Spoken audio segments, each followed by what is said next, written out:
Happy Saturday morning. This will be a quick video. And I know, Alex Hormozy and Patrick Bet-David and these people I like to watch have so many graphics. I'm sorry I'm not there yet on the channel, but we'll keep working on it. Really simply, this is advice that I wish I had gotten from a business person earlier, but I've actually learned through the example of pastors who live off significantly less money than most salespeople or entrepreneurs.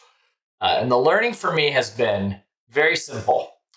You should not live off more money from a cash flow perspective than you can replace in 48 hours. I'll say that again. Whatever your monthly run rate is, if you can't reasonably replace it in 48 hours, the challenge for me would be, as an entrepreneur, you should not be living at that rate.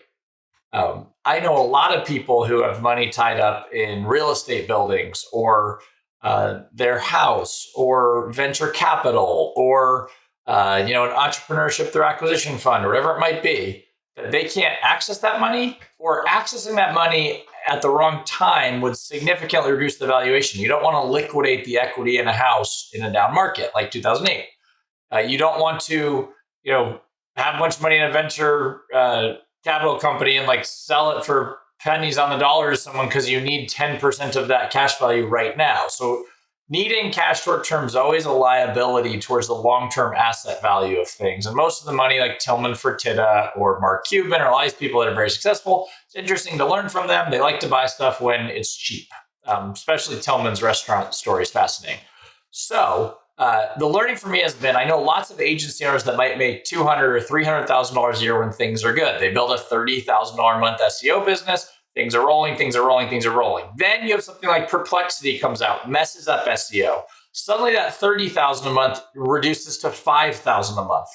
The challenge becomes that now if they're living off 30, they are in a frantic race to try to get that business back to profitability, which can hurt the long term. Or in some cases, maybe the revenue is gone. They only have $10,000 of revenue left, especially if they didn't have employees. So in that kind of case, now, if they're living off $30,000 a month, they have a huge liability. They might have to change houses, get rid of their car, cancel vacations, the same thing, basically dumping assets for quick liquidity because their run rate wasn't sustainable. On the contrary, if you think about, making $90,000 a year, if you said at $90,000 a year, if you're a salesperson, I could probably call 50 people in my Rolodex and say, hey, can I come be a salesperson for $90,000 a year?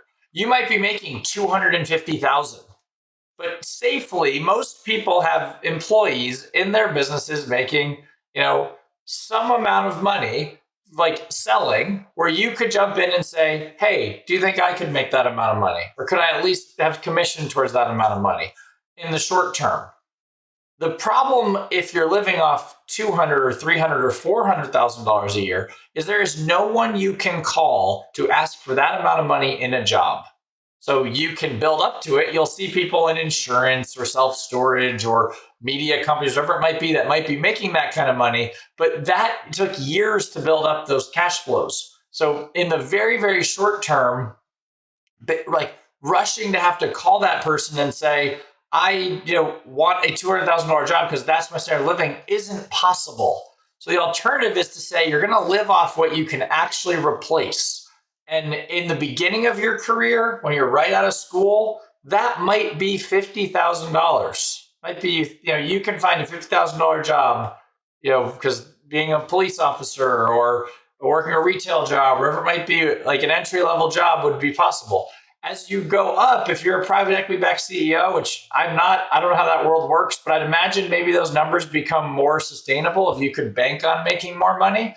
But for someone who's a small business entrepreneur like me, I can't call my customers and say, pay me more than you pay yourself to come be the CEO of your company. I could call and say, can I be your VP of marketing? Can I be your salesperson? And that learning for me has been, if you do that, you can weather the storms of these businesses because personally, you're not extracting as much cash from the business, but secondarily, the peace of mind that comes from taking a little bit of a longer view that you're not going to have to liquidate assets. And on top of that, you're also going to be able to sustain from a personal rhythm perspective any type of transitions. You don't have to sweat every single day not having revenue come in. Ultimately turns into you have more leverage. People can tell that you're less desperate. And that all starts with not overspending. So I can get into some other videos of how that works, but the learning for me has been the 48-hour rule. Whatever amount of income you could replace in 48 hours, learning to live off that and letting the rest be gravy or savings ultimately is how you work towards financial freedom, but also gives enormous peace of mind that you don't actually have to control every last variable, which if you haven't noticed, we're not able to as humans. I hope this is helpful. And yeah, let me know what you think.